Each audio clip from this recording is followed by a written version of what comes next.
The massive command ship hung in the darkness of space like a silver moon. Inside its metal walls, Supreme Commander Vex Thul stood before a circle of glowing screens. Each screen showed the face of an alien leader from across the galaxy. Their eyes, whether large or small, round or narrow, all showed the same thing: fear. Vex Thul's blue skin looked pale under the bright lights. His forearms moved as he spoke, a habit his species had when they were worried.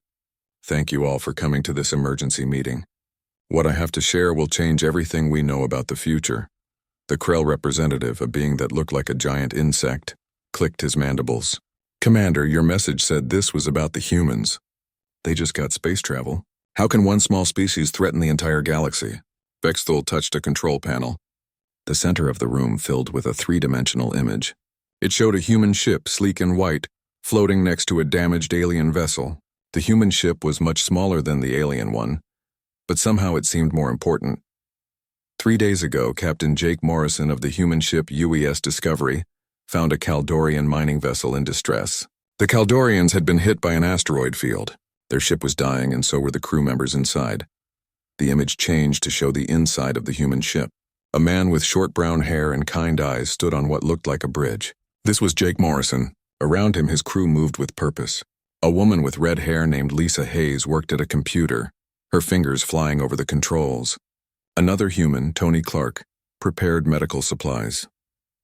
"Watch what happens next," Vex Thul said. The alien leaders watched as the human ship moved closer to the damaged vessel. They saw Jake Morrison talking to his crew, then making contact with the Kaldorians. The conversation was translated into all the different alien languages.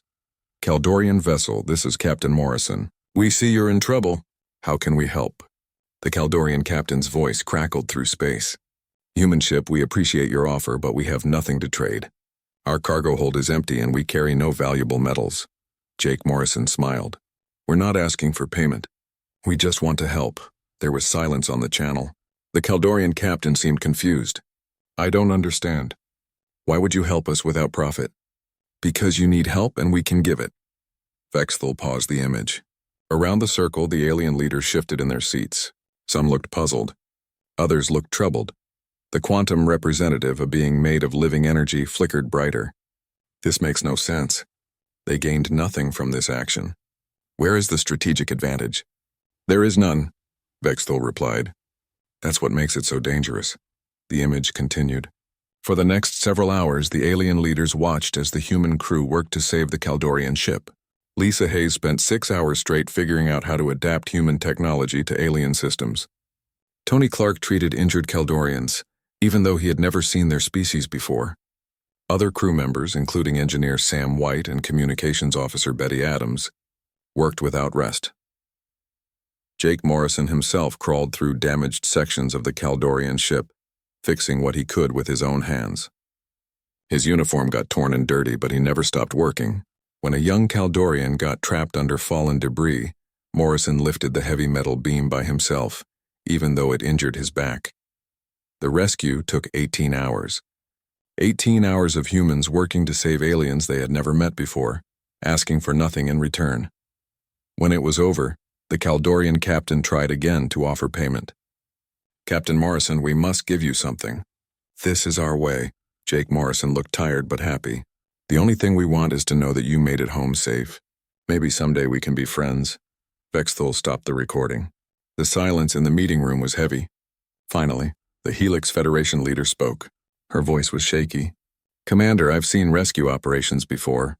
All species help their own kind. But these humans helped complete strangers. Why?" "That's what we've been trying to understand," Vex Thul said. "For over 200 years, we've been watching Earth. We've seen humans do things that make no sense by galactic standards.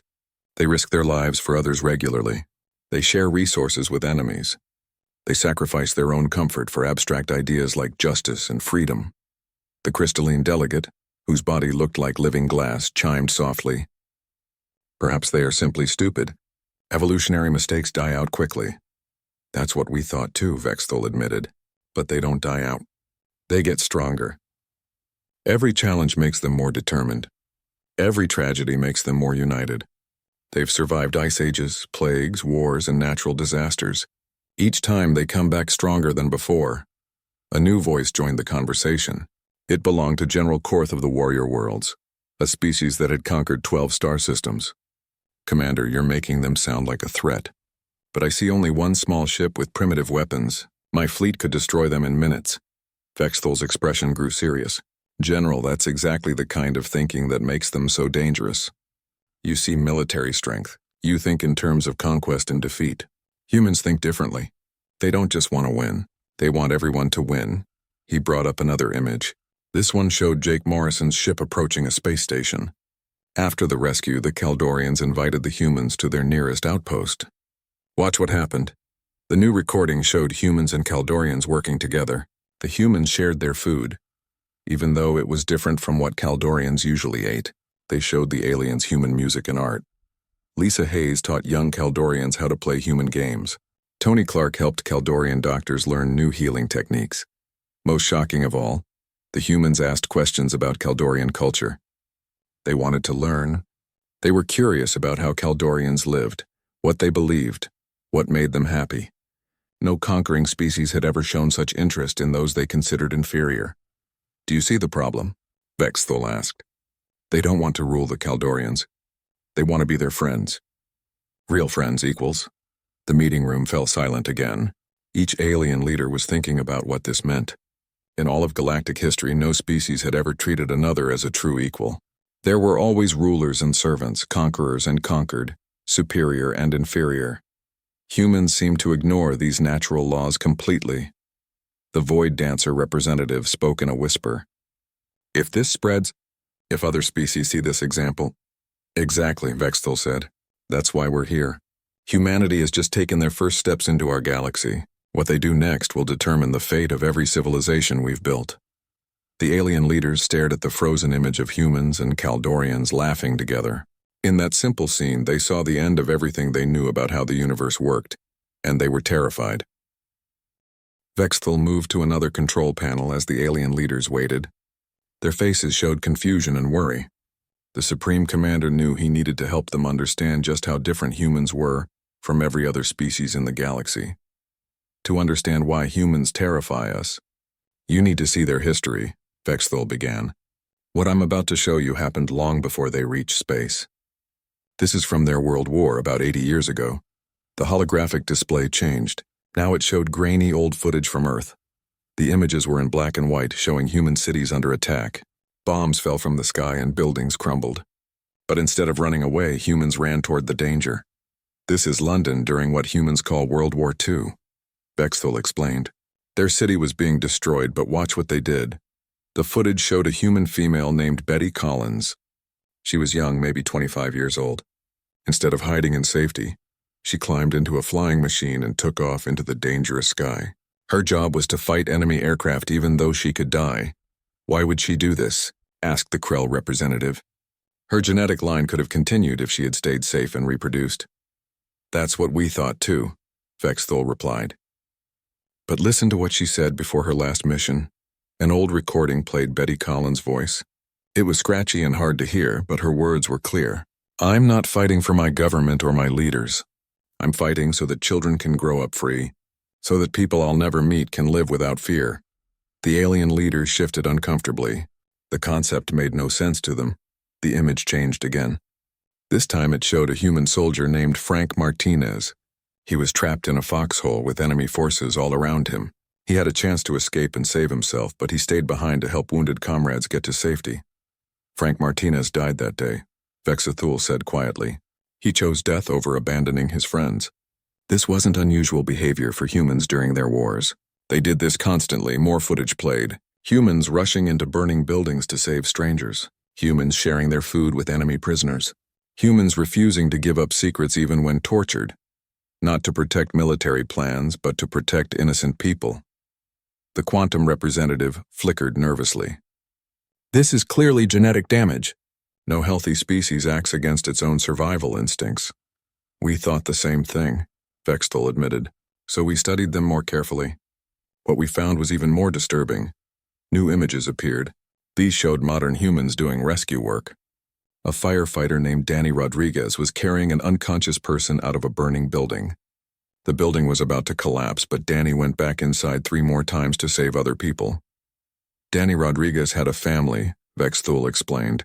2 young children and a wife who loved him. He knew that if he died they would suffer, but he still went back into that fire again and again. The footage continued. It showed a Coast Guard officer named Amy Thompson jumping from a helicopter into rough ocean waters. The waves were huge and the storm was getting worse. She was trying to save people from a sinking boat. Amy Thompson couldn't even swim very well, Vexthul said. She had to wear special equipment to stay afloat. But she jumped anyway because people needed help. The alien leaders watched in horrified fascination as more examples played out. Steve Parker, a regular human with no special training, organized food and medicine for disaster victims.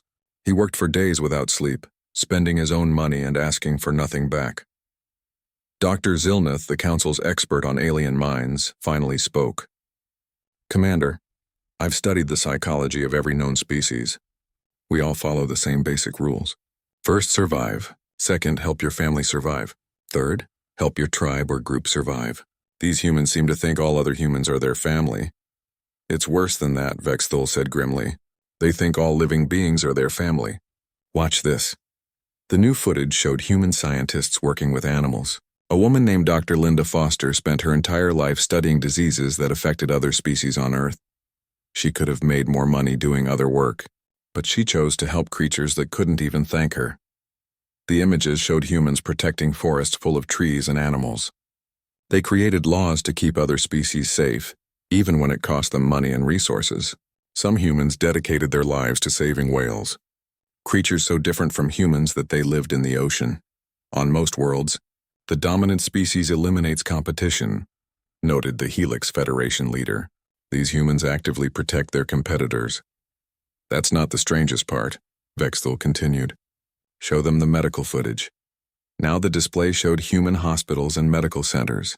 Dr. Rachel Green was performing surgery on a wounded soldier. But this wasn't just any soldier. He was from the enemy army. The man had been trying to kill humans just hours before, but now Dr. Green was working to save his life. She operated for 12 hours, Vexthul said. She saved his life, knowing he might return to battle against her own people. More medical footage played. Nurse Kevin Walsh was working during a disease outbreak. He had been on duty for 20 hours straight, treating patients who were contagious and dangerous. His own health was at risk, but he refused to leave. Kevin Walsh had young children at home, Vexthul explained. If he caught the disease, he might spread it to his family. But he stayed at the hospital anyway. The alien leaders were becoming more disturbed with each example. Every species they knew put their own kind first. It was the most basic rule of evolution, but humans seemed to have broken this rule completely. Perhaps, suggested the crystalline delegate, they are simply confused. They can't tell the difference between their own species and others. Vexthul shook his head. No, they know exactly what they're doing. Listen to this. A recording played of a human doctor explaining his work. I took an oath to heal people, regardless of who they are or where they come from. It doesn't matter if they're my enemy or my friend. Pain is pain. Suffering is suffering. If I can help, I will help. The Warrior World's general was getting angry. This is weakness. Any species that acts this way should have been destroyed by natural selection millions of years ago. That's what we all believed, Vexthul agreed. But they weren't destroyed. They thrived, despite giving away their advantages, despite helping their enemies, despite sacrificing for strangers. Humans became the dominant species on their planet, not through conquest but through cooperation. He brought up new images showing human cities. Unlike the cities of other species, which were built for defense and control, human cities were built for sharing. They had parks where anyone could go, libraries where knowledge was free, and hospitals that treated everyone equally. Every other species builds walls to keep others out, Vexthul observed. Humans build bridges to bring others in. The footage showed humans from different tribes and groups working together. People with different skin colors, different beliefs, and different languages all cooperated on massive projects. They built things together that no single group could have accomplished alone. How is this possible? Whispered the Void Dancer representative. Competition drives evolution. Cooperation should lead to weakness and death. Unless, Vexthul said slowly. Cooperation is actually stronger than competition. Unless helping others actually helps yourself in ways we've never understood. The alien leaders sat in stunned silence. Everything they knew about life, evolution, and survival was being challenged by these strange creatures from a small blue planet. The most terrifying part was that the humans didn't even realize how extraordinary they were. To them, helping others was just natural. It was what any decent being should do, and that made them more dangerous than any weapon ever created. Vexthul could see that the alien leaders were struggling to understand what they had seen. But he wasn't finished. The most frightening part of human nature was still to come. What I've shown you so far might make humans seem weak, the Supreme Commander said. You might think they're too soft to be a real threat. That would be a deadly mistake. The holographic display shifted to show new footage. This time it was from a human battlefield. Soldiers in green uniforms moved carefully through a destroyed city. Their leader was Marine Sergeant Carlos Rivera, a man with dark eyes and steady hands. This is from one of their recent conflicts, Vexthul explained. Watch how they fight. The alien leaders expected to see typical warfare, brutal, savage, with no concern for anything except victory. Instead, they saw something that confused them even more. Carlos Rivera held up his hand, stopping his squad. Through the rubble ahead, they could see enemy soldiers. But there were also civilians, ordinary people trapped in the crossfire. Rivera spoke quietly into his communication device. Command, we have a clear shot at enemy positions, but there are families in the area. Requesting permission to delay the attack until civilians can be evacuated. The voice that came back was sharp. Sergeant, you have your orders. Take that position now. Carlos looked at his squad, then at the frightened families huddled in the ruins. Negative, Command. We're not moving until those people are safe. Sergeant Rivera, you're disobeying direct orders. Yes, sir, I am. Vexthul paused the recording. The alien leaders stared at the frozen image of the human soldier. The Krell representative clicked his mandibles in confusion. He defied his own commanders to protect enemy civilians? It gets more interesting, Vexthul replied. Watch what happened next. The footage continued. Carlos and his squad spent the next 2 hours carefully evacuating the trapped families. They used their own supplies to treat wounded civilians. They gave their food and water to hungry children. Only after every innocent person was safe did they continue their mission. But the most shocking part came during the battle itself. When the fighting started, one of the enemy soldiers was badly wounded. Instead of leaving him to die, medic Tony Walsh, the same man who had helped the Kaldorians, crawled across dangerous ground to treat the wounded enemy. Why would he risk his life for someone trying to kill him? Asked the Helix Federation leader. Because Tony Walsh took an oath, Vexthul explained. All human military medics promise to help the wounded, regardless of which side they're on. And they actually keep that promise, even when it puts them in danger. More footage played, showing similar scenes from different human conflicts. In every case, human soldiers followed rules that made no military sense. They protected prisoners instead of killing them. They shared supplies with captured enemies. They risked their own lives to save wounded opponents. This is clearly a mental disorder, declared General Korth. No proper warrior behaves this way. That's what makes it so terrifying, Vexthul replied. Because despite these disorders, humans are incredibly effective warriors. They win battles that should be impossible. They survive situations that should destroy them. And they do it precisely because of their strange behavior, not in spite of it. The display changed to show a human general named Patricia Stone. She was planning a major military operation, but tears were running down her face as she worked.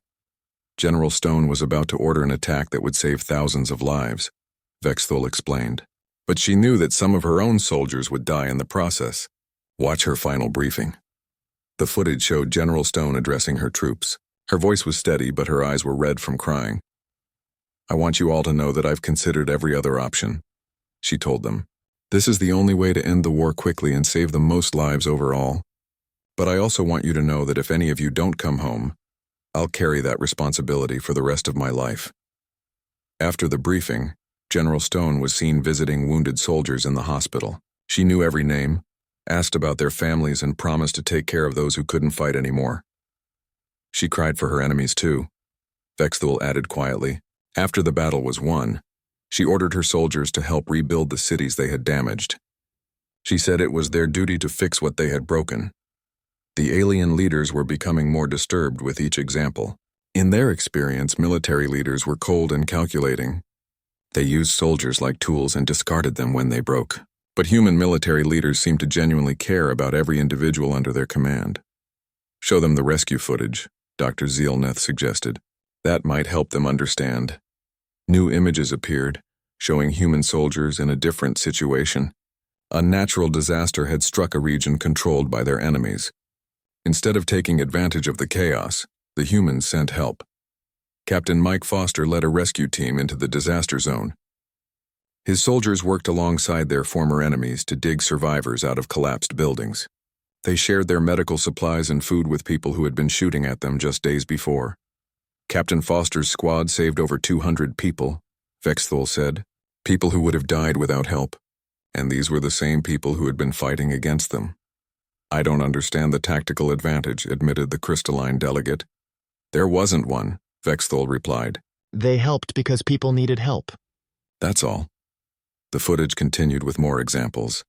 Dr. Emily Watson, a military doctor, treating wounded enemies with the same care she gave her own soldiers. Lieutenant David Park sharing his rations with hungry enemy children. Sergeant Maria Lopez teaching enemy medics advanced first aid techniques that would help them save lives. In every case, Vexthul observed, humans in military situations continue to behave like healers and protectors. They don't see enemies as targets to be destroyed. They see them as people who happen to be on the other side. The most disturbing example came next. It showed a human prisoner of war named Robert Kim.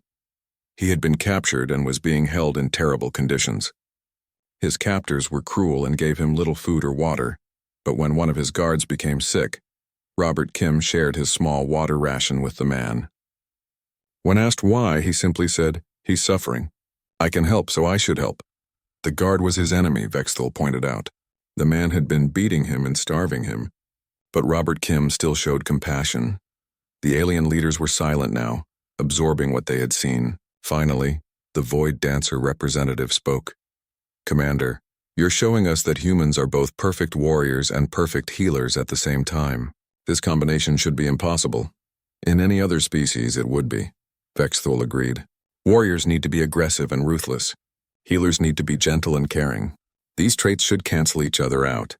But in humans, they somehow work together to create something more powerful than either trait alone." He brought up one final image. It showed Jake Morrison again, the captain they had seen at the beginning. But this time, the footage was from his military service before he became an explorer. Captain Morrison had been leading a rescue mission in hostile territory. His squad was surrounded by enemies, and they could have easily fought their way out. Instead, Morrison chose to negotiate. He walked out into the open unarmed to talk with the enemy commander. "I know you could kill us," Morrison had said, "but we're here to evacuate wounded civilians, children and elderly people who can't fight. Let us take them to safety and we'll leave peacefully." The enemy commander had been so surprised by this approach that he agreed. Morrison's squad evacuated over 50 innocent people without firing a single shot. "This is why humans terrify us," Vexthul concluded. "They're not just warriors or just healers. They're both.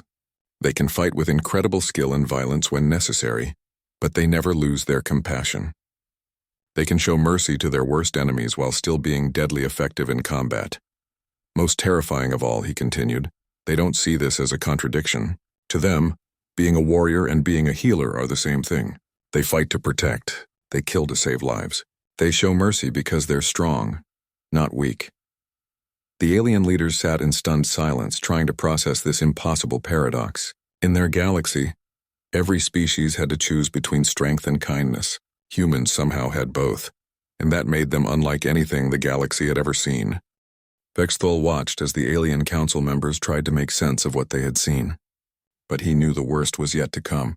The Supreme Commander activated another set of controls, and new images filled the holographic display. "Everything I've shown you so far might make you think humans are simply unusual," Vexthul said. "But there's something else about them that makes them truly dangerous. They don't accept that anything is impossible."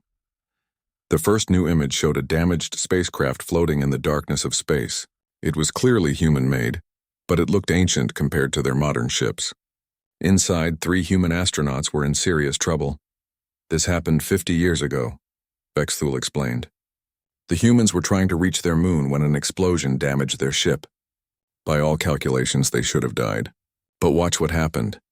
The footage showed the three astronauts working frantically in their damaged spacecraft. One of them was an engineer named Patricia Hill. She was trying to solve a problem that seemed impossible. How to get 3 people home, safely using equipment that was only designed for 2. The normal solution would be to save who you could, observed Dr. Zilneth. Sacrifice the weak to preserve the strong. Humans don't think that way, Vexthul replied. Watch. Patricia Hill was seen working with materials that were never meant to be used together. She took parts from one system to fix another. She invented solutions using only what was available on the ship. For 3 days she worked without sleep, determined to save all 3 crew members. The remarkable thing, Vexthul noted, is that she succeeded. She created a working life support system from spare parts and garbage. The engineering was so creative that our best scientists still don't fully understand how it worked. The footage continued, showing the 3 astronauts returning safely to Earth. When asked how she had solved the impossible problem, Patricia Hill simply said, "Failure wasn't an option. When people's lives are at stake, you find a way." This pattern repeats constantly in human history, Vexthul continued. They face impossible challenges and somehow overcome them through pure creativity and determination. The next example showed a different kind of crisis. A deadly disease was spreading across Earth, killing millions of people. The footage showed human scientists working around the clock to find a cure. Dr. Robert Chen was one of them. He had been working for 18 months straight, sleeping only a few hours each night. His health was failing, but he refused to stop. Most species would accept a certain level of casualties, Vexthul explained. They would focus on protecting the strong and let the weak die. But humans refused to accept any deaths as necessary. The footage showed laboratories around Earth working together. Scientists shared their research freely, even with people they had never met. They collaborated across political borders and cultural differences. Instead of competing, they combined their knowledge. In just 1 year, Vexthul said, they developed not one but several vaccines. They saved millions of lives by refusing to accept that any deaths were unavoidable. The alien leaders were beginning to look worried. The Krell representative clicked nervously. "Commander, this suggests that humans can solve any problem given enough time." "It's worse than that," Vexthul replied. "They don't need much time. They work incredibly fast when motivated, and they're always motivated when lives are at stake." More footage played, showing different examples of human problem-solving. When natural disasters struck, humans rebuilt stronger than before. When food was scarce, they developed new ways to grow crops. When energy was running low, they found new sources of power. But the most disturbing examples involved their response to social problems. The footage showed a human teacher named Maria Santos. She was working in a war zone where most schools had been destroyed. Instead of giving up, Maria Santos created a school in an old bus. She drove from village to village, teaching children whose education had been interrupted by conflict. She used simple materials and creative methods to keep learning alive. "Education isn't even necessary for immediate survival," noted the Helix Federation leader. "Why would she risk her life for such a non-essential activity?" "Because humans understand something we don't," Vexthul explained. "They know that knowledge is power, and they believe everyone deserves access to power. Watch this." The footage showed Maria Santos teaching children from both sides of the conflict. Former enemies sat side by side in her makeshift classroom, learning together. She taught them not just facts, but how to think critically and solve problems. By the time the war ended, Vexthul said, the children she taught were leading peace negotiations. They had learned to see former enemies as fellow students rather than threats.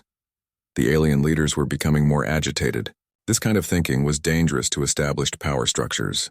If beings started to believe they could solve any problem, they might start questioning why problems existed in the first place. "Show them the technological development," suggested General Korth. "Maybe that will make more sense." New images appeared, showing human technological progress over time. But instead of the steady, logical development seen in other species, human advancement came in sudden leaps. Most species advance slowly, Vexthul explained. They build on previous knowledge step by step. Humans do something different. They make intuitive jumps that bypass normal development stages. The footage showed 2 human inventors, David Wright and William Wright, building the first flying machine. They had no advanced materials or computer models. They simply observed birds and experimented until they succeeded. They went from no flight to powered flight in just a few years, Vexthul noted. Other species take centuries to make such advances. More examples followed.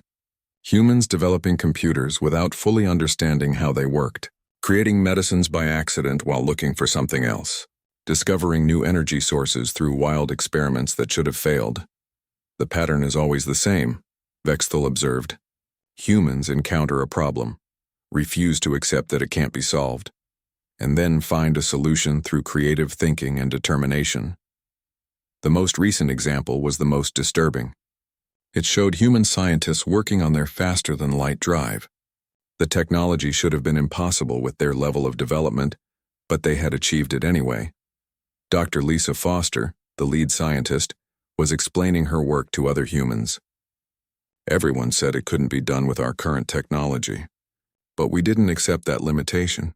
We found a way to work around the laws of physics, rather than trying to break them.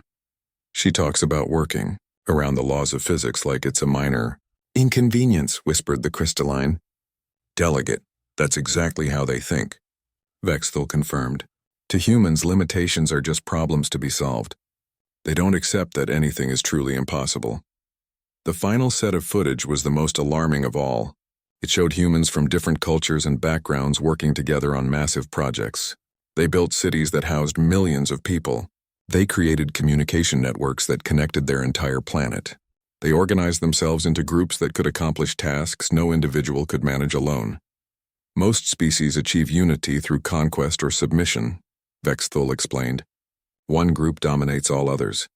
But humans have thousands of different cultures, and somehow they all work together. The footage showed humans speaking hundreds of different languages, following different religions and living in different ways. But when faced with global challenges, they cooperated as if they were a single organism. They maintain their diversity while achieving unity, Vexthul continued.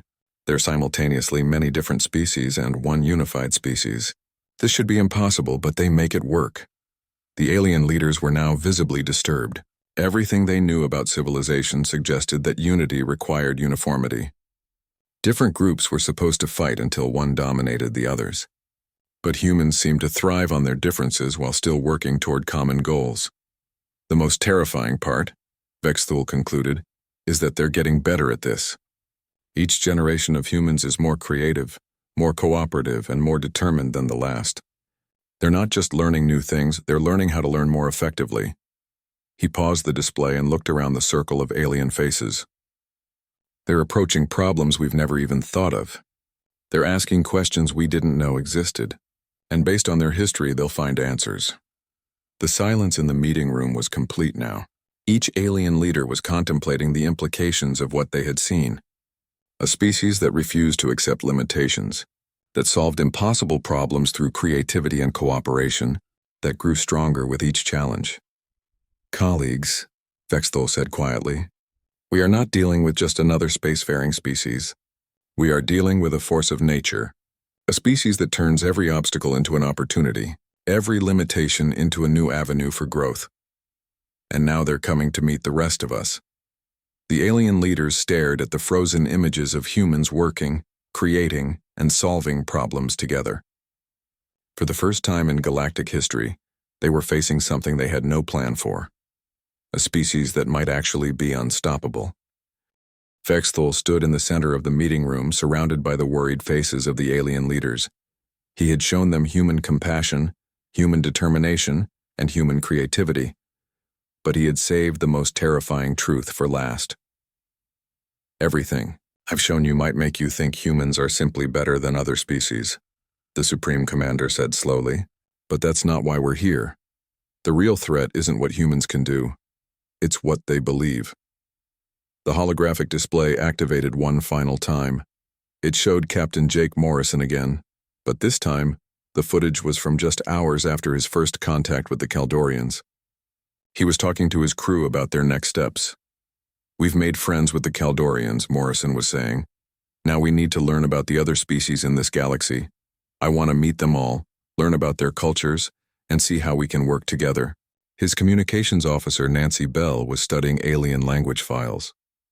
Captain, I'm already learning Zephyrian and Helix Federation languages. If we're going to be neighbors, we should be able to talk to each other properly. Medical Officer Henry Davis was reviewing alien biology data. I'm working on understanding different species' medical needs. If someone gets hurt, I want to be able to help, no matter what species they are. Vexthul paused the recording. Do you see what they're doing? They're not studying us to find weaknesses to exploit. They're not planning conquest or defense, they're trying to figure out how to be good neighbors. The alien leaders shifted uncomfortably. This concept was foreign to all of them. But surely they must have military plans, protested General Korth. Every species prepares for war when they enter space. They do have military capabilities, Vexthul admitted, but watch how they plan to use them. New footage showed human military leaders discussing their space exploration policies. Admiral Susan Clark was addressing a room full of officers. Our mission is exploration and peaceful contact, Admiral Clark said firmly. We will defend ourselves if attacked, but we will not fire first under any circumstances. We are representatives of humanity, and humanity believes in treating others with respect and dignity. One of her officers raised a hand. Admiral, what if we encounter hostile species? Then we try harder to understand them, Admiral Clark replied. Hostility usually comes from fear or need. If we can address those root causes, we might be able to turn enemies into friends. Vexthul stopped the recording again. Do you understand what she just said? When faced with potential enemies, their first instinct is to try to help them rather than destroy them. The Krell representative was becoming agitated. This is clearly a deception. No species is actually that peaceful. That's what I thought too, Vexthul said. So I had our agents investigate further. What we found changed everything. The display showed classified intelligence reports that Zephyrian spies had gathered from Earth. The documents revealed humanity's true plans for galactic expansion. According to their internal communications, Vexthul read, humans want to create what they call a galactic community. They envision a future where all species work together for mutual benefit, sharing knowledge and resources freely. More documents appeared on the screen. They showed human scientists preparing gifts for alien species, medical knowledge, agricultural techniques, and artistic creations that they wanted to share with their new neighbors. They're not planning to conquer us, Vexthul continued. They're planning to give us things. They want to make our lives better. The silence in the meeting room was deafening. Finally, the Void Dancer representative spoke in a whisper. Commander, if humans actually believe in equality and cooperation, and if other species see their example. Exactly, Vexthul said grimly. That's the real threat. Not human weapons or technology, but human ideas. He activated a new set of displays showing various alien worlds. For thousands of years, galactic civilization has been built on hierarchy. The strong rule the weak. The advanced exploit the primitive. The wealthy control the poor. Every species knows its place. The images showed the reality of galactic civilization. On the Krell homeworld, worker drones lived in misery, while the ruling class enjoyed luxury. In the Helix Federation, entire planets existed solely to provide resources for more powerful worlds. The warrior worlds maintained order through fear and violence. This system has been stable for millennia, Vexthul observed. It works because everyone accepts it as natural law. The strong deserve to rule because they are strong. The weak deserve to serve because they are weak. But humans don't accept this natural law, he continued. They believe that all thinking beings have equal value, regardless of their strength, intelligence, or technological level. They think cooperation is better than domination. The most disturbing footage came next. It showed what had happened on the Kaldorian mining station after the humans left. The Kaldorian workers who had met humans were asking dangerous questions. Why do we work in dangerous conditions for so little pay? One Kaldorian was asking. The humans said all beings deserve safety and fair treatment. The humans shared their food with us for free, said another. They didn't ask for anything in return. Why do our own leaders demand so much from us while giving so little?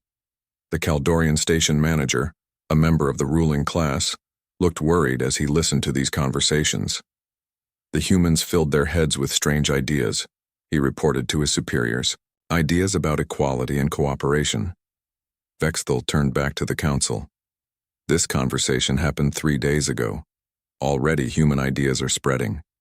Kaldorian workers are questioning why they must suffer while their leaders prosper. They're asking why cooperation can't replace exploitation. More intelligence reports appeared on the screen. Similar conversations were happening on other worlds where news of human contact had spread. Workers wondering why they were treated poorly. Citizens questioning their governments. Species that had been enemies for centuries wondering if they might become friends instead. The infection is spreading, Vexthul said bluntly. Every being who learns about human cooperation starts to question our current system. They start to believe they deserve better treatment. The alien leaders were now visibly frightened. The crystalline delegate was flickering rapidly with stress. Commander, if this continues, there will be revolutions across the galaxy. Revolution is the best-case scenario, Vexthul replied. The worst case is that it works. What if human-style cooperation actually produces better results than our current system? What if beings are happier and more productive when they're treated as equals? He brought up economic data from Earth. Human societies that practice equality and cooperation are more prosperous than those that don't. Their citizens are healthier, more creative, and more satisfied with their lives. Their technology advances faster. Their problems get solved more efficiently. The data was undeniable. Human civilizations that embraced cooperation consistently outperformed those that relied on domination and hierarchy. If other species adopt human methods and become more successful, Vexthul continued, then those of us who maintain the old ways will be left behind. We'll become the primitive ones. General Korth stood up angrily. Then we destroy them now before their ideas spread further. With what justification? Vexthul asked. They haven't attacked anyone. They haven't made any demands. They haven't even claimed any territory. How do we explain to our own people that we're destroying a peaceful species just because they're too kind? The general sat back down, realizing the political impossibility of his suggestion. That's the true genius of the human threat, Vexthul explained. They're not conquering us with weapons. They're conquering us with goodness. Every interaction makes them more popular and makes our current leaders look cruel by comparison. The final footage showed Captain Morrison's crew preparing for their next mission. They were loading their ship with gifts for alien species they hadn't even met yet. Medical supplies, educational materials, entertainment, and food, all given freely to strangers. They're not just exploring space, Vexthul observed. They're spreading hope. Every being they meet learns that there's an alternative to our current system. They see that cooperation is possible, that equality works, that kindness can be a strength rather than a weakness. He turned off the display and faced the council directly. Colleagues, we have two choices. We can try to destroy humanity before their ideas spread further, making ourselves look like monsters in the process. Or we can accept that the galaxy is about to change forever. The alien leaders sat in stunned silence, contemplating the impossible situation. They were facing an enemy they couldn't fight because the enemy refused to be hostile. They were threatened by ideas so appealing that their own people might adopt them willingly. "What do you recommend, Commander?" asked the Helix Federation leader quietly. Vexthul looked out at the stars through the ship's viewport. Somewhere out there, Jake Morrison and his crew were traveling to their next destination, carrying gifts and goodwill to species they had never met. "I recommend," he said slowly, "that we prepare for a galaxy where beings are judged by their character rather than their strength, where cooperation is more valued than conquest, where every thinking being is considered worthy of respect and dignity.